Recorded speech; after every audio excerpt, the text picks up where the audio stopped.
You. Joining us right now is Joseph Scott Morgan, a forensic expert and associate professor at Jacksonville State University.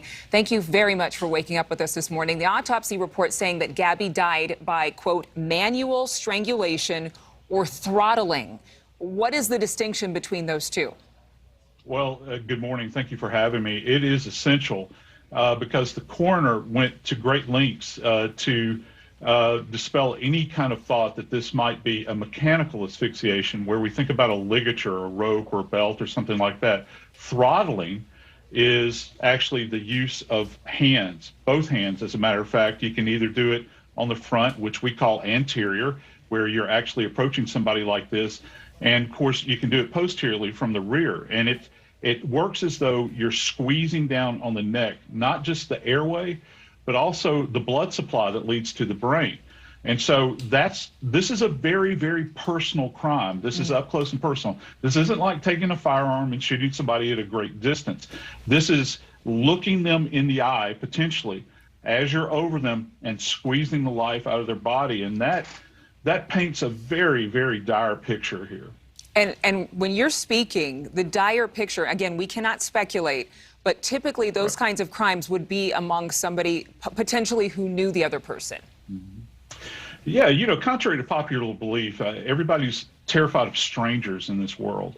We know that in homicide investigation in particular, you're much more likely to meet your end at the hands of somebody that you know. And we refer to these as personal crimes or intimate crimes.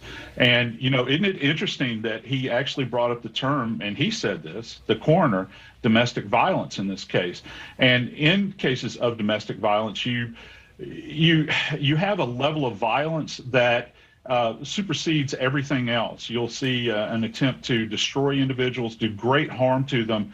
It's generally not a quick event, and it's indicative many times of potential ongoing abuse. And so that's some of the things that they're looking for. They're trying to understand any kind of other injuries and contextualize those even prior to death going forward. And that paints a picture, a narrative, if you will. Would there still be DNA evidence on Gabby Petito's body of her killer, perhaps under her fingernails? Would that still be located after so many weeks of her body being there without being found yet by authorities? You know, that's an excellent point. And let me kind of break this down. Okay, when we think about DNA deposits, we think about body fluids, that sort of thing. We have touch DNA where you slough off dead skin cells. We slough off thousands of these every day. That's not what we're talking about. I'm glad that you brought up the idea of fingernails, because if everybody at home will look down what we call the long axis of your fingers, look at your fingernails. It creates kind of a little hood there. If this is a violent action where these two were involved in a fight, a reactive event would be her scratching like this. And if you imagine the nails going down a face or down a neck, you're catching skin cells beneath the nail itself, and they're kind of stored there to a certain degree. This isn't passive DNA that you collect. Now, the question is, did the environmental conditions, did it compromise anything that may have been under the nails? I can tell you this, though. Those samples that they took at autopsy have been collected. They've been forwarded probably to the FBI lab, I would imagine, if not the Wyoming State Crime Lab. And they're being examined by trace evidence personnel. They're going to look for skin cells. They're going to look for tissue, any kind of tissue, maybe blood, things that are trapped beneath the nails. It's not just sitting, resting passively on the surface of the skin.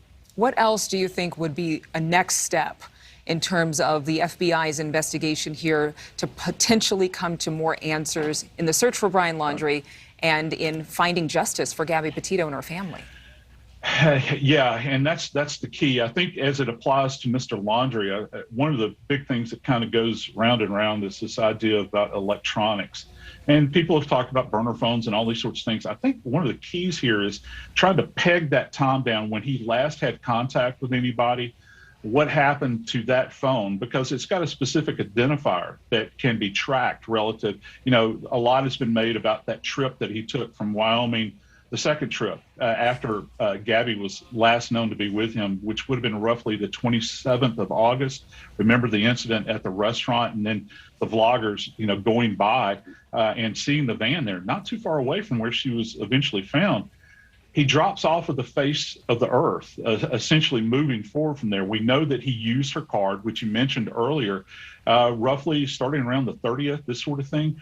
When did his electronic signature drop off? Where was he at that point in time? So they're going to be looking at this. What's really cool about this, I think, is that we've talked a lot about the FBI, but when they file those charges against him at a federal level, they flip the switch on one of my favorite organizations, and that's U.S. Marshal Service. They actually, this is what they do. They track people down. He's in the sights of the feds at this point, with the U.S. Marshals bearing down on him. I don't know that they're going to release us any information. There's probably no need for us to know that, because this is an individual that is at large.